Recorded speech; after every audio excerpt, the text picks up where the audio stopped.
আল্লাহ তাআলা তো দুনিয়ার পথ ফেরাউনরে কম দেন নাই। নমরুদকে আল্লাহ তাআলা বাদশাহী দান করেছে, কারুনকে কত সম্পদ দান করেছে। এখন বলেন তো, কারুনকে সম্পদ দিয়েছে আল্লাহ, এর মানে কারুনকে মনে হয় আল্লাহ খুব ভালোবাসে। ফেরাউনকে কত বড় রাজত্ব আল্লাহ দিয়েছে, নমরুদকে কত বড় রাজত্ব আল্লাহ দিয়েছে। বলেন তো, এর দ্বারা উদ্দেশ্য কি এটা নাকি নমরুদ ফেরাউনরে আল্লাহ খুব ভালোবাসে? সেই জন্য সম্পদ আর দুনিয়ার সম্মান এটা আল্লাহ তাআলার ভালোবাসা পাওয়ার মানদণ্ড কখনোই হতে পারে না। এ কথাই আল্লাহ তাআলা বলেন, ওই মানুষেরা মনে করে আমি তাকে সম্পদ, আমি তাকে এই নিয়ামত দিয়েছি, মনে হয় তাকে ভালোবাসা, এই জন্য মানুষের সামনে গর্বের সাথে বলে। অথচ আল্লাহ বলেন আমি এগুলো দিলাম পরীক্ষা করার জন্য। আবার যখন পরীক্ষা নেওয়ার জন্য আল্লাহ তাআলা মাঝে মধ্যে সম্মান কেড়ে নেয়, সম্পদ কেড়ে নেয়। আল্লাহ তাআলা যেমন মানুষকে সচ্ছলতা দিয়ে পরীক্ষা নেয়, আল্লাহ তাআলা অভাব দিয়েও বান্দার পরীক্ষা নেয়। এরপরেই আল্লাহ তাআলা বলেন, ওয়া আম্মা ইযা মাবতালাহু ফাকাদারা আলাইহি রিজকাহু ফায়াকুলু রাব্বি আহানান। আল্লাহ তাআলা যখন মানুষের পরীক্ষা নেওয়ার জন্য ফাকাদারা আলাইহি রিজকাহু, তার রিজিককে আল্লাহ তাআলা সংকীর্ণ করে দেয়, তাকে অভাবে ফেলে দেয়, সে তখন বলে ফায়াকুলু রব্বি আহানান, আমার রব আমাকে অপমানিত করেছে। মুফাসসিরিনে কেরাম বলেন, কেমন যেন সে বলতে চায় আমি সম্মান সম্পদের উপযুক্ত ছিলাম, কিন্তু আল্লাহ তাআলা আমাকে এটা দেয় নাই। নাউজুবিল্লাহ বলেন। এখন ও কি বলে যে আমি সম্পদ সম্মানের উপযুক্ত ছিলাম, কিন্তু আমাকে এইটা আল্লাহ দেয় নাই। এ কথা বলার দ্বারা আল্লাহ তাআলার ব্যাপারে মিথ্যারোপ করা হয়। কি করা হয় বলেন? যে আমি যোগ্য ছিলাম, আল্লাহ দেয় নাই, তাহলে আমি যোগ্য যেহেতু দেয় নাই, এটা বেইনসাফি হইছে না? আল্লাহ তাআলা কি কারোর সাথে বেইনসাফি করে? কেউ যদি আমার আপনার ব্যাপারে এমন কোনো কথা বলে, এমন কোনো বিষয়ে আমাকে আপনাকে দোষারোপ করে যার সাথে আমার কোনো সম্পৃক্ততা নাই, বলেন তো এই রকম দোষারোপ করলে আমি আপনি চুপ থাকবো না তার ওই কথার প্রতিবাদ করব? নিশ্চয়ই নিশ্চয়ই ওই তার কথার প্রতিবাদ আমি আপনি করব। যেই মানুষগুলো এই কথা বলে যে আমি সম্পদ সম্মানের উপযুক্ত ছিলাম কিন্তু আল্লাহ দেয় নাই, আল্লাহ তাআলা তাদের এই কথার জবাবে বলেন, প্রথমেই বলেন কাল্লা, তোমরা যেই কথা বলতেছো এটা কখনোই সত্য কথা নয়। তোমাদের এই কথা ভিত্তিহীন, তোমাদের এই কথা সত্য নয়। সাথে সাথে আল্লাহ তাআলা ওই ধরনের মানুষের রিজিকের সংকীর্ণতার কারণগুলো আল্লাহ তাআলা বর্ণনা করেন।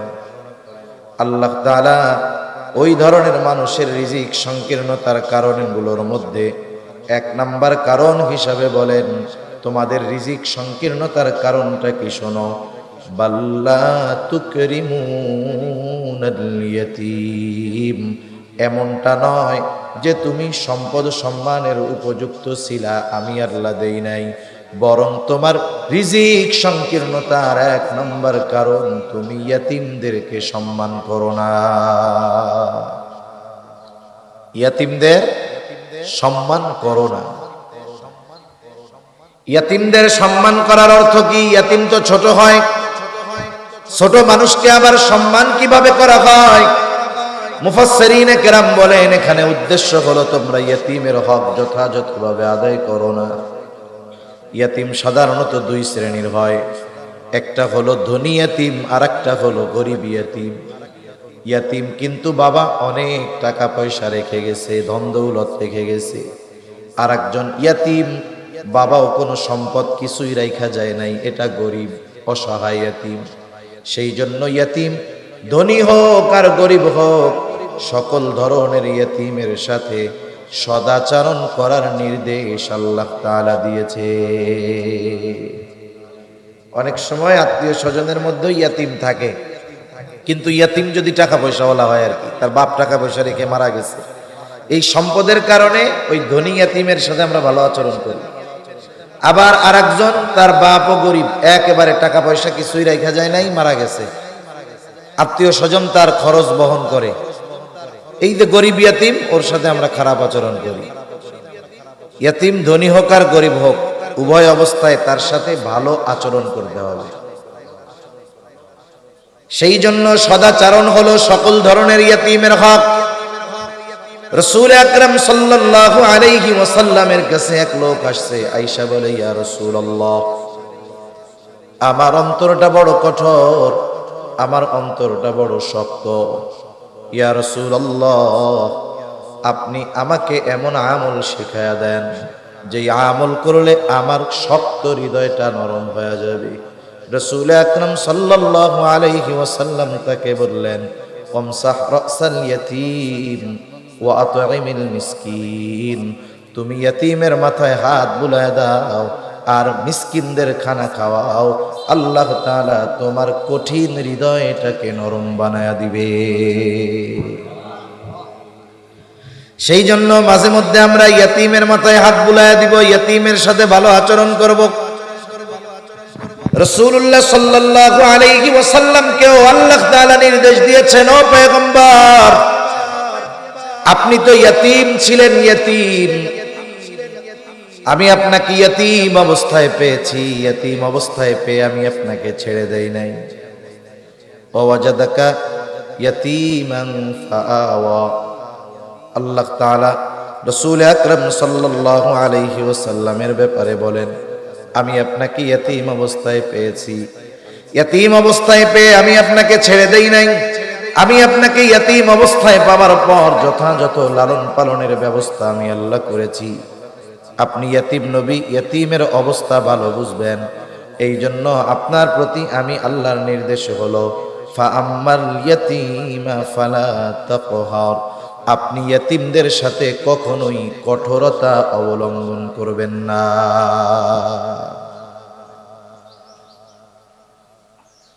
আপনাকে আমি ইয়াতীম অবস্থায় পেয়ে লালন পালনের ব্যবস্থা যেহেতু করছি, এটা একটা নেয়ামত আপনার জন্য। এই নেয়ামতের বিপরীতে নির্দেশ, ইবাদত হলো আপনি ইয়াতীমের সাথে কখনো কঠোর আচরণ করবেন না। নবীজিকে বলার দ্বারা উদ্দেশ্য হলো, কিয়ামত পর্যন্ত যত মানুষ আসবে এই বিষয়টা আমাদের খেয়ালে রাখা। অনেক সময় বড়কে বলে ছোটদেরকে শিক্ষা দেওয়া হয়। অনেকে বলে না যে দেখ অমুক এত পাওয়ারফুল লোক, তারে ছাড় দেয় নাই আর আমাদের ছাড় দিবে। বলছে যদিও নবীকে, কিন্তু উদ্দেশ্য হলো আমরা, যে আমরা কখনো যেন ইয়াতীমদের সাথে কঠোর আচরণ না করি। ইয়াতীমদের সাথে ভালো আচরণ করা, সদাচরণ করা, এটা হলো নববী সিফাত, নবীজির গুণ। আর ইয়াতীমদের সাথে খারাপ আচরণ করা, এটা হলো আবু জেহেলের কর্ম। আবু জেহেলের বদ অভ্যাস ছিল, সে ইয়াতীমদের সাথে খারাপ আচরণ করত। শুধু তাই না, ইয়াতীমদের সম্পদ সে নিজে ভক্ষণ করে খায়া ফেলত। সেই জন্য ইয়াতীম ধনী হোক আর গরিব হোক, সর্ব অবস্থায় সকল ধরনের ইয়াতীমের সাথে সদাচরণ করব। খারাপ আচরণ করলে তারা কষ্ট পাবে। যার টাকা পয়সা আছে ওই ইয়াতীম, সে চিন্তা করবে, আরে আমার তো আব্বা নাই, আমার বাপ যদি বাইচা থাকতো তাইলে মানুষে আমার সাথে খারাপ আচরণ করতো না। আর যেটা গরিব ইয়াতীম, ও চিন্তা করবে, আমার তো টাকা পয়সাও নাই, বাপও নাই, যদি থাকতো তাইলে আমার সাথে মানুষ খারাপ আচরণ করতো না। আমার আপনার আচরণের দ্বারা কখনো কোনো ইয়াতীমের জবাব দিয়ে আহ বা কষ্টদায়ক কোনো শব্দ যেন বের না হয়, এ ব্যাপারে আমরা খেয়াল রাখবো ইনশাআল্লাহ। সাথে সাথে আমরা যদি পারি ইয়াতীমের অভিভাবক হব, অভিভাবক, ইয়াতীমের রক্ষণাবেক্ষণের দায়িত্ব যদি সম্ভব হয় আমরা পালন করব। যেই সমস্ত ইয়াতীম অভাবী, দরিদ্র, গরিব ইয়াতীম, ওই ইয়াতীমগুলোর অভিভাবকের দায়িত্ব যদি আমরা গ্রহণ করতে পারি লাভ আছে। অনেক সময় মাদ্রাসাগুলোর মধ্যে অসহায় দরিদ্র ইয়াতীম ছাত্র থাকে কি থাকে না। আপনি আমি যদি একজন ইয়াতীমের অভিভাবক হতে পারি, আমার বাড়িতে যদি একটা ইয়াতিমকে লজিং রাখতে পারি, কিছুটা খাওয়াইতে পারি, নিজের ঘরের সদস্য বানাইতে পারি, আল্লাহর কসম এতে আমার আপনার লস হবে না। নবীজি এক হাদিসের মধ্যে বলেন, যেই ঘরের মধ্যে একজন ইয়াতিম আছে আর ওই ইয়াতিমের সাথে সদাচরণ করা হয়, ভালো ব্যবহার করা হয়, নবীজি বলেন ওই ইয়াতিমের সাথে সদাচরণ করার কারণে নবীজি বলেন ওই ঘরটা হলো উত্তম ঘর। নবী বলেন ওই ঘর কতই না উত্তম ঘর, যেই ঘরে একজন ইয়াতিম আছে আর ওই ইয়াতিমের সাথে সদাচরণ করা হয়, ভালো ব্যবহার করা হয়। এরপরে নবীজি বলেন ওই ঘর কতই না নিকৃষ্ট ঘর, যেই ঘরে একজন ইয়াতিম আছে আর তার সাথে খারাপ আচরণ করা হয়। বুজুর্গানে দিন উলামায়ে কেরাম বলেন, যেই ঘরে ইয়াতিম আছে আর ওই ইয়াতিমের সাথে ভালো ব্যবহার করা হয়, ওই ঘর আল্লাহ তাআলা রহমত বরকত দিয়া ভরপুর কইরা দেয়। আর যেই ঘরে ইয়াতিম আছে আর ইয়াতিমের সাথে খারাপ আচরণ করা হয়, আল্লাহ তাআলা ওই ঘর থেকে রহমত আর বরকত উঠায়া নিয়ে যায়। এই জন্য আমি তো জানি না, আমি এমনিই বলতেছি আর কি, এই মাদ্রাসায় যদি থাকে ওইরকম ইয়াতিম, দূরের ছাত্র যদি থাকে, যার একটু সামর্থ্য আছে, সে যদি ইয়াতিমকে লজিং রাখে, খাওয়ায়, তার অভিভাবক হয়, বলেন তার লস আছে? কোনো লস নেই। আপনি আমি যদি একটা ইয়াতিমের পুরা দায়িত্ব গ্রহণ না করতে পারি, আংশিক অভিভাবকত্বের দায়িত্ব গ্রহণ করব। মুহতামিম সাহেবের কাছে এসে বলবো, মুহতামিম সাহেব, আপনার মাদ্রাসায় যদি কোনো ইয়াতিম থাকে, ইয়াতিমের সারা বছর যত জামা কাপড় লাগে আমি বানায়া দিব।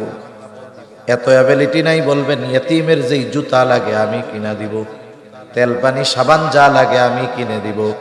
একটা অংশের অভিভাবকত্বের দায়িত্ব হলেও যদি গ্রহণ করা যায়, ইয়াতিমের অভিভাবক হইলে লাভ কি?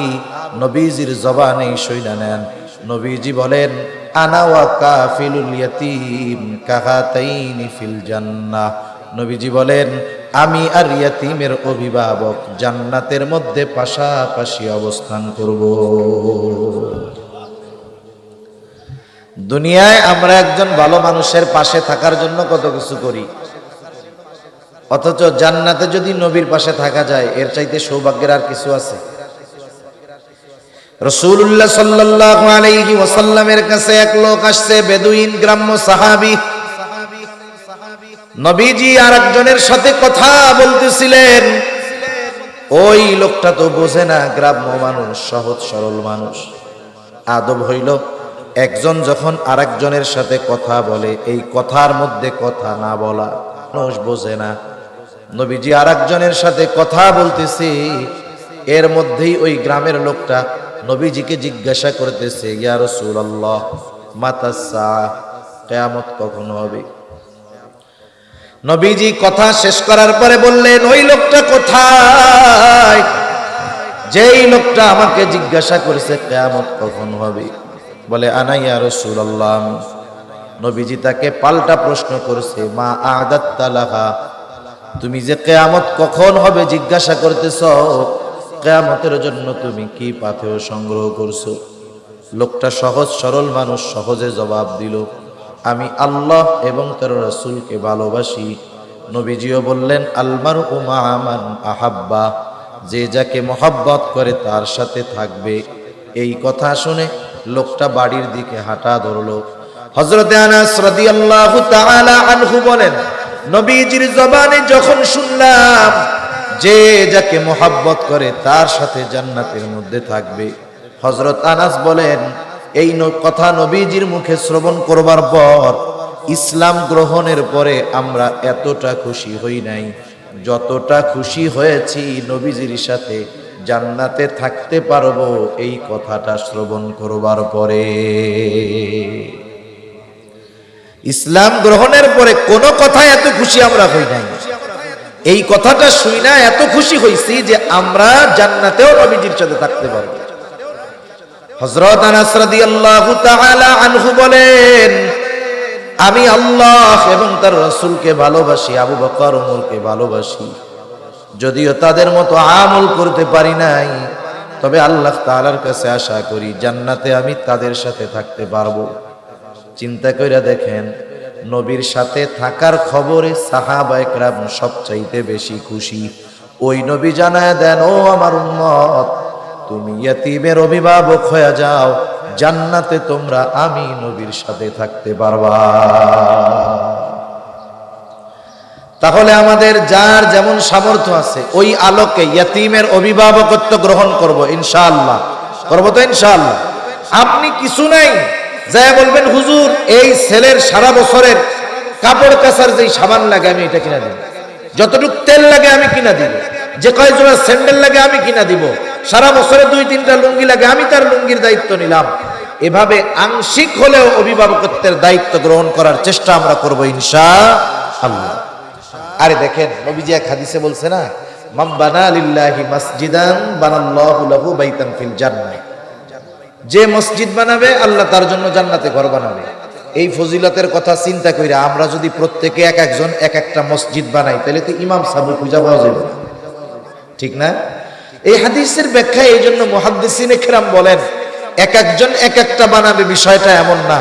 মসজিদ বানানোর কাজে যার যতটুকু সামর্থ্য আছে সে তার সামর্থ্য অনুযায়ী অংশগ্রহণ করবে, এর বিনিময়ে আল্লাহ তাআলা জান্নাতে তারে ঘর বানায় দিবে। সুবহান। আমার তো একজনের দায়িত্ব পরিপূর্ণ নেওয়ার মতো অ্যাবিলিটি নাই, আমার যতটুক আছে ততটুকের দায়িত্ব নিলাম। আশা করা যায় এই কারণেই নবীজির সাথে জান্নাতে থাকা যাবে, ঠিক কিনা বলে? আবার কতজন আছে ইয়তীমের অভিভাবক হবে কি উল্টা ইয়তীমের সম্পদ ভক্ষণ করে ফেলে? বলেন তো, এমন লোক মনে হয় দুনিয়ায় নাই, এমন লোক দুনিয়ায় অভাব নাই। ইয়তীমের সম্পদ ভক্ষণ করা এটা হলো আবু জেহেলের খাসলাত। আবু জেহেলের কাজ ছিল। আবু জেহেল কি করত? যখন কোথাও কোনো সম্ভ্রান্ত সম্পদশালী ব্যক্তির মৃত্যুর সময় উপস্থিত হতো, আর যদি ওই ব্যক্তির কোনো নাবালক সন্তান থাকতো, আবু জেহেল ওই লোকটার কাছে গিয়ে বলতো, ও ভাই, তুমি হয়তো দুনিয়ায় বেশি সময় থাকবা না, কিন্তু তোমার ইন্তেকালের পর তোমার এই নাবালক সন্তান তোমার রেখে যাওয়া সম্পদের কি অবস্থা হবে? এইগুলা তো মানুষের দখল দিয়ে নিয়ে যাইব, তোমার সন্তান সম্পদ বঞ্চিত হবে। একটা কাজ করো, তুমি মানুষের সামনে ওসিয়ত কইরা যাও যে তোমার মৃত্যুর পর তোমার সম্পদ এবং সন্তানের অভিভাবক হইলাম আমি। লোকটা চিন্তা করতো কাজটা তো খারাপ হবে না। আবু জেহেল যদি আমার সম্পদ আর সন্তানের দায়িত্ব নিয়ে নেয়, তাইলে মক্কায় কেউ নাই যে আমার সম্পদ আর সম্পদের সন্তানের দিকে হাত বাড়াবে। সন্তান আর সম্পদের নিরাপত্তার কথা চিন্তা করে ওই আবু জেহেলকে মানুষের সামনে অভিভাবক হিসাবে ঘোষণা কইরা যাইত। লোকটা যখন দুনিয়া থেকে চলে যাইত, ওই ইয়াতিম বাচ্চা যখন বড় হইতো, বুঝতে শিখতো, আবু জেহেলের কাছে গিয়া যখন তার সম্পদ চাইতো, আবু জেহেল তার সাথে খারাপ আচরণ কইরা ঘাড় ধাক্কা দিয়া বাইর কইরা দিত। আমাদের সমাজেও এরকম আবু জেহেল মার্কা লোকের অভাব নাই। ভাই মারা গেছে, ভাতিজা নাবালক, ভাতিজার সম্পদ নিজে দখল দিয়া ভাতিজাকে ঘর থেকে বাহির করে দেয়, খারাপ আচরণ করে। এমন লোক বলেন তো সমাজে আছে না নাই? সাধারণভাবে অন্য কারো সম্পদ অন্যায়ভাবে ভক্ষণ করা এটা নিঃসন্দেহে বড় মন্দ কাজ, কিন্তু ইয়তীমের সম্পদের ব্যাপারে আল্লাহ তাআলা আরেকটু কঠোরতা অবলম্বন করে বলেন, ইয়তীমের সম্পদ এটা হলো আগুন, আগুন। সেই জন্য আল্লাহ তাআলা বলেন, ইন্নাল্লাযীনা ইয়াকুলুনা আমওয়ালাল ইয়াতামা যুলমা ইন্নামা ইয়াকুলুনা ফি বুতুনিহিম নারা ওয়া সায়াসলাউনা সাঈরা। আল্লাহ তাআলা বলেন, নিশ্চয়ই যারা অন্যায়ভাবে ইয়তীমের সম্পদ ভক্ষণ করে, ইন্নামা ইয়াকুলুনা ফি বুতুনিহিম নারা, কেমন যেন তারা আগুন দিয়ে তাদের পেট ভরে। বলেন তো আগুনের স্থান জান্নাত নাকি জাহান্নাম? এই জন্য আল্লাহ তাআলা বলে, গোলাম, দুনিয়া ইয়তীমের সম্পদ ভক্ষণ করলি, পেটটারে আগুন দিয়া ভরলি, ওয়া সায়াসলাউনা সাঈরা, অচিরেই তাদের আবাসস্থল হবে জাহান্নাম। এই জন্য ইয়তীমের সম্পদ ভক্ষণ করলে জাহান্নামে যাওয়া লাগবেই। এই ঘোষণা যিনি দিলেন তিনি কে? এজন্য খবরদার, কখনো ইয়তীমের সম্পদের দিকে হাত বাড়াবো না। সাধারণভাবেই অন্য কারো সম্পদ অন্যায়ভাবে দখল দিলে খবর হয়ে যাবে কিয়ামতের দিন। আপনাদের এলাকায় আইল ঠেলাঠেলি অভ্যাস আছে, বুঝেননি? একজনে কুপাইতে কুপাইতে আর একজনের জমির মধ্যে চলে যায়, এই আমল আছে না? বড় খারাপ কাজ। রাসূলুল্লাহ সাল্লাল্লাহু আলাইহি ওয়াসাল্লাম বলেন, কেউ যদি অন্যায়ভাবে কারো 1 বিঘত জমিনও দখল দেয়, মাত্র 1 বিঘত, নবীজি বলেন কিয়ামতের দিন 7 তবক জমিন তার গলায় ঝুলায় দেওয়া হবে। এই জন্য সাবধান, দুনিয়ায় একটু কম খাইলাম ভালো, আখেরাতে যেন ধরা পড়ে না যায়। দুনিয়ায় যদি একটু আরেকজনরে ছাড় দেই, প্রতিবেশীরে যদি একটু ছাড় দিয়া দেই, দুনিয়ায় যদি ছাড় দেই, আশা করা যায় কিয়ামতের দিন আল্লাহ আমাকে ছাড় দিয়া নাজাত দিয়া দিবে। ঠিক কিনা বলেন? এই জন্য কখনোই কারো সম্পদ বক্ষণ করব না অন্যায়ভাবে। ইয়তীমের সম্পদ বক্ষণ করব না, প্রয়োজনে ইয়তীমকে বেশি দিব, আল্লাহ তাআলা বরকত দিবে। ইয়তীমকে সম্মান করার অর্থই হলো এইটা, ইয়তীমের সাথে সদাচরণ করা, পারলে ইয়তীমের অভিভাবক হওয়া, কখনোই ইয়তীমের সাথে খারাপ আচরণ না করা, ইয়তীমের সম্পদ অন্যায়ভাবে ভোগ না করা। আল্লাহ রাব্বুল আলামিন রিজিক সংকীর্ণতার দ্বিতীয় কারণ বলেন, ওয়ালা তাহাদ্দুনা আলা তাআমিল মিসকিন। আল্লাহ তাআলা বলেন, তারা মিসকিনদেরকে খানা প্রদানে অপরকে উৎসাহ দেয় না। এখানে আল্লাহ তাআলা প্রথম বিষয় উল্লেখ না করে দ্বিতীয় বিষয় উল্লেখ করেছেন। কিছু কিছু সময় এমন হয়, একটা প্রশ্নের জবাব দেওয়ার দ্বারা আগের অনেক প্রশ্নের জবাব অটোমেটিক পাওয়া যায়। আল্লাহ তাআলা বললেন যে তারা অন্যকে মিসকিনদের খানা দিতে উৎসাহ দেয় না, বরং নিরুৎসাহিত করে। এর মানে কি বোঝা গেল? সে নিজেও দেয় না, আর একজনকেও দিতে দেয় না। মনে করেন এক গ্রামে শিক্ষিত মানুষ খুব কম। এখন ওই গ্রামের মানুষ, মুরব্বী যারা আছে, আগের মুরব্বী লেখাপড়া বলতে বুঝে যে ম্যাট্রিক আইএ পাস করলে অনেক শিক্ষিত। এক সময় মানুষ ম্যাট্রিক আইএ পাস করলে গ্রামের মানুষ দেখতে আসতো যে অমুকের ছেলে আইএ পাস করছে। এরকম ছিল না গ্রামে? আগে ছিল। এখন ওই গ্রামের আইএ পাস এর বেশি কেউ নাই, কিন্তু একটা ছেলে লেখাপড়া শিখছে, অনেক লেখাপড়া, ঢাকা ভার্সিটিতে পড়ছে, অনার্স মাস্টার্স কমপ্লিট করছে, সাথে সাথে বিসিএস ক্যাডার হয়ে গেছে। বিসিএস ক্যাডার হলো বাংলাদেশের সর্বোচ্চ শিক্ষিত মানুষ। এখন ওই লোক যখন গ্রামে আসছে, গ্রামের সব মানুষ দেখতে আসছে যে আমাদের এই ছেলেটা নাকি সারা দেশের বড় এক শিক্ষিত মানুষ। সবাই দেখে দেখে কথাবার্তা বইলা চলে গেছে। একজন মুরব্বী দাঁড়িয়ে আছে। মুরব্বী তো জানে যে আইএ পাস করলে সে অনেক বড় শিক্ষিত, ম্যাট্রিক পাস করলে অনেক বড় শিক্ষিত। এখন মুরব্বী দাঁড়ায় আছে, সবাই চলে যাওয়ার পরে ওই বিসিএস ক্যাডার, ভার্সিটি লেভেল পার কইরা বিসিএস ক্যাডার হয়ে বড় চাকরি করতেছে, ওরে জিজ্ঞাসা করতেছে, বাবা তুমি কি লেখাপড়া করছো? বলে, চাচা আমি ঢাকা ভার্সিটি থেকে মাস্টার্স শেষ করছি, সাথে সাথে আমি এখন বিসিএস দিয়ে বিসিএস ক্যাডার আনি। এখন মুরব্বী তো বুঝে আইএ ম্যাট্রিক আইএ পাস করলে শিক্ষিত। ওরে জিজ্ঞাসা করতেছে, বাবা বুঝলাম তুমি মাস্টার্স হইছো, বিসিএস ক্যাডার হইছো, তুমি কি আইএ পাস করছিলা? আব্বা বুঝেন নাই? কথা বুঝতে পারছেন? এখন বলেন তো, যে অনার্স মাস্টার্স করলো সে কি ম্যাট্রিক ফেল করলে ওইটা পড়তে পারবে? আইএ পাস না করলে সে কি অনার্স করতে পারবে? পারবে না। তার মানে কেউ যদি বলে যে আমি মাস্টার্স কমপ্লিট করছি, তার মানে বোঝা গেল সে 5-এ পাস করছে, 8-এ পাস করছে, ম্যাট্রিক পাস করছে, আইএ পাস করছে, অনার্সও পাস করছে, এরপরেই না মাস্টার্স পাস করতে পারছে। কিছু কিছু বিষয় আছে দ্বিতীয় বিষয় উল্লেখ করার দ্বারা প্রথম বিষয়টা তার মধ্যে পাওয়া যায়। তার মানে আল্লাহ তাআলা বলতেছেন এই কথা যে তোমরা নিজেরাও তো মিসকিনদের খানা দাওই না, অপরকেও দিতে উৎসাহ দাও না, বরং নিরুৎসাহিত করো। ইয়াতিম মিসকিন অসহায়দের খানা খাওয়ানো বড় ফজিলতের কাজ। রাসূল আকরাম সাল্লাল্লাহু আলাইহি ওয়াসাল্লামের কাছে এক লোক এসে প্রশ্ন করতেছে, আইয়ুল ইসলামি খাইর, ইসলামের মধ্যে সর্বোত্তম আমল কোনটা? নবীজি ছিলেন উম্মতের রূহানি ডাক্তার, এই জন্য একই প্রশ্ন ব্যক্তি ভেদে নবীজি বিভিন্ন জবাব দিতেন। যার আলোকে যার যেই ব্যক্তির অবস্থা যেমন প্রশ্নের উত্তর হইতো ওই ব্যক্তির আলোকে।